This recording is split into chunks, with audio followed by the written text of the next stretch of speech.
Hey guys, and I'm going to be reviewing the Jaguar F-Pace plug-in electric hybrid 400e. I'll give you more details about that a bit later on. I'm actually at a media drive event here with Jaguar. I'll try and do a little bit of a walk around and a little bit more details on the car once I'm inside, and some driving impressions as well once we're on the go. Meanwhile, make sure that you're subscribing to youtube.com/browncarguy. Make sure that you're following me on all the social media channels. It's on my hat, #browncarguy, and of course subscribe to browncarguy.com. And if you enjoy my content, don't forget to check me out at patreon.com/browncarguy, where you can sponsor and support my content as well. Cool, let's get into this.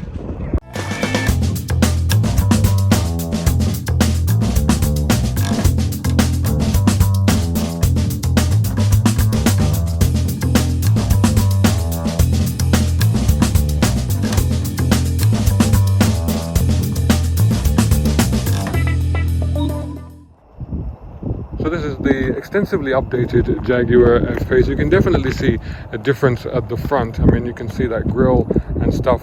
It's not as the grille is not as embedded as it used to be. It's more protruding. It's more sort of in your face. There definitely is a little bit of different contouring at the front of the car and the side of the car as well. Still a handsome looking thing. Quite a substantial presence in this, guys. This is our plug-in electric hybrid car, so it should be interesting to drive this. I'm about to embark on a 2-hour road route, but let's see what the cars are like. Well, I have a quick look at the boot. So as you can see, 400e all-wheel drive, should be electric, and it has, oh, I see, it must be, this is a bit less luggage space than I thought, and that's probably because it's got cables, and probably the battery area is underneath there, so there's a little cavity down there, bit of a deep pocket. Split folding seats, pockets there, but a reasonable sized boot. But definitely the floor is a bit higher now on that car. It's got a bit of this slope thing going on, so that might be something to keep in mind if you're putting stuff that could roll down or whatever, but generally okay. So we'll check out and it's powered, we'll check out the interior space in the front and the rear a bit later. Alright, so here we are in the back of the F-Pace. This is obviously, this is a left-hand drive. This driver's seat is set for me. 6'2" tall. It's got a full panoramic sunroof all the way across, but I got plenty of room, no issues whatsoever. Loads of room for my knees. Shins are slightly just up against this netted thing here, but other than that, not too much of a problem. I've got heated seats back here, that's quite good, and a power supply, 2 vents as well. Over here, there is an armrest with a couple of cup holders, but nice comfy seating, the Isofix child seat anchor points as well. Very airy, very spacious, despite the privacy glass. So very, very nice.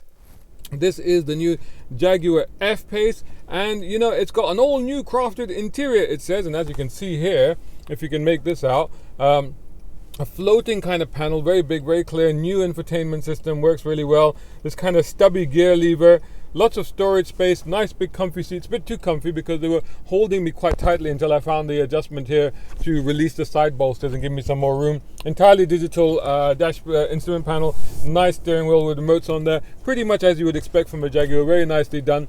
I'm a little bit surprised about the way that this is a kind of a floating screen, unlike normally they embed them in like with the Range Rovers, but it's alright, it works well. Climate controls are here separate. Very intuitive, very easy to get into straight away. Not too much that you have to stop and figure out. Pretty much like the seat thing was the only thing that got me confused a little bit. On the outside, new bonnet, super slim LED quad headlights, new grille as we saw, new rear lights, and a new bumper. Now you do get there are new 6-cylinder engines, a new Ingenium 3-liter petrol, 340 horsepower and 400 horsepower. Latest inline 6-cylinder diesel as well. That's a 300 horsepower. All feature mild hybrid electric vehicle technology. So those are mild hybrids. So the 400e F-Pace plug-in hybrid, up to 33 miles electric only range, charges in 40 minutes, 1 hour 40 minutes, 0 to 80% at a home charger, 30 minutes at a 32 kilowatt fast charger, 0 to 60 in 5 seconds. EV mode is available, hybrid mode, save mode, where it prioritizes the combustion engine to keep the battery safe so that you can use that in town. This one has a 4-cylinder petrol engine, produces about 300 horsepower, 400 newton meters of torque. Combined performance is 404 brake horsepower, 640 newton meters of torque. The electric motor alone generates 143 horsepower. Electric only, driving up to 87 miles per hour. 8-speed transmission. It's got a 17.1 lithium-ion battery on board. All the connectivity and all of that sort of stuff. Any additional spec, you know what, I'll put them on the screen. Loads of nice interior things, including noise cancellation and all the rest of it. I think the thing to do though is let's take it for a bit of a drive and see what it's like on the go. So what mode have I got it in? I've got it in comfort mode. So let's start in comfort mode. Interestingly, you'll notice that I am in a left-hand drive car here in the UK. I'm actually on the sort of Middle East or international rotation of this event, of this media drive. This is actually a Spanish specification car, but we are driving it here in the UK. So it's representative of cars, of the sort of car that you might get in general, not just in the UK, but in other markets as well. This is quite a nice road, so from comfort, let's go into dynamic mode. It's all gone red up here. It's going to prioritize the engine, so if I actually go there, I don't know if you'll be able to see that, but you can see what it's doing there. And it does, look at that.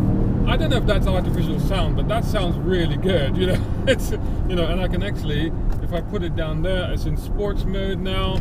Yeah, that's the gearbox in sports. Oh, a bit more responsive. Oh yeah, a bit more responsive with the throttle. Quite a bit of overrun. Like the flywheel is just spinning on, the kind of thing, but the power is just constantly there. My goodness, you know. I guess it's the combination of the petrol and the electric is really powering this thing along, and it feels ridiculously quick, and it feels instantly responsive as well. So real benefit there in terms of how that electric power works in combination with the petrol power on this car. Overtaking is an absolute doddle in this car because the acceleration is just there, you know. Big car, brakes not a problem. Nice responsiveness. Of course, this is all-wheel drive car. Decent ride. I'm sure this is the well-spec car, and it's running on, I don't know what profile the wheels are, but it's absorbing the bumps and stuff very well indeed. But it really wants to go, you know. This is quite extraordinary in the sense that this is the regular car. Okay, this is not an SVR or anything like that, but it's got the sort of instant response of an SVR or something like that. And the sound theatrics that it's doing are, you know, I can't imagine that that's coming entirely from the 4-cylinder. So I'm guessing that there's a little bit of an enhancement going on there. But it does sound and feel very sporty, particularly from the get-go, coming out of that corner and that right-hander, maybe slightly slippery road. But it felt like it wanted to really, you know, spin its wheels a little bit until the traction was like, you know, holding on to it. So quite remarkable. So let's just come up to this bit, and once again, sports mode. Oh, blimey, wow, you know, really does give you a bit of a punch in the backside. Really quite good. And riding tall, good visibility, just like an F-Pace would do. F-Pace owners would be very familiar with it.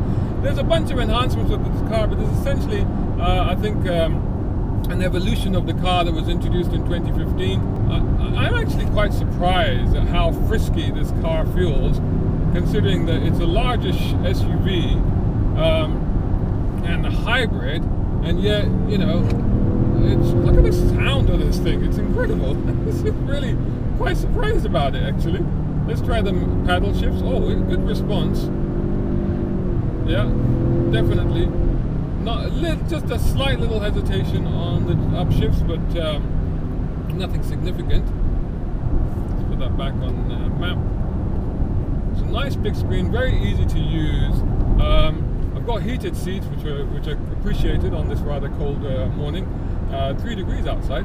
And I've got heated steering wheel as well, so that's quite good as well. But good response on the paddle shifts as well. No issues whatsoever. There's a downshift. I've got a display in front of me also that's telling me what gear the car is in. I've got to say the response to the throttle is just extraordinary. Steering is still, I know it's in sports mode, so it's weightened up a little bit, but still quite light. We're not talking a lot of feel here, but we are talking, yeah, reassuring response, that's for sure. So in that sense, it's quite good. You're not, it's not bad for something of this size, this bulk, and this sort of genre to be able to do what it's doing. But oh gosh, it is quite relentless in its performance. The gearbox does well on its own. Yeah, I mean the kickdown takes it's going so quick that it doesn't need a kickdown. But if I just slow down here and then punch it again to see how it responds. Yeah, the quick down takes a little while. So it's almost like, okay, for that then if you want response quicker, then you can use the paddle shifts. A little bit of movement on the body, again because it is a high riding car and we're attacking these bumps quite quickly. But overall the ride is very comfortable. I drove it on the motorway earlier and it was very serene, very smooth. Doesn't have adaptive cruise control. I'm a bit surprised, but it does have cruise control, lane keep as well. So that's not a problem. But you can imagine that on the motorway it will be a very good cruiser. Very quiet, very refined, very smooth, no issues whatsoever. Not too much buffeting. There's a little bit of wind noise here. Didn't really detect it too much on the motorway, but it must have been the same. Did have the stereo on. Stereo is very good, as you would imagine. Decent bass and all the rest of it, so pretty good. So there's no like bang or anything on the downshift. So I'm going down into third here because we're sharp right-hander, uphill, little bit of understeer, slippery road, but you're able to control it just by lifting off and a little bit of application of the brake there. Suddenly into some foggy weather now, oddly. Wasn't any fog before. All of a sudden the visibility has really dropped. But again, a chance to maybe put it back into comfort mode. There you go, into comfort mode. That's gone back to normal now. Things have quietened down. Steering a little bit lighter, not a huge amount of difference. The ride is still, but this is a rough road actually. The ride is still composed, but certainly transmitting the undulations of the surface, that's for sure. What about the acceleration? Yeah, not quite as punchy, and certainly the sound level has been turned right down. So, definitely a difference there between the modes, that's for sure. Surprisingly, not difficult to drive this left-hand drive car. The visibility hence being so good that it's not really a problem.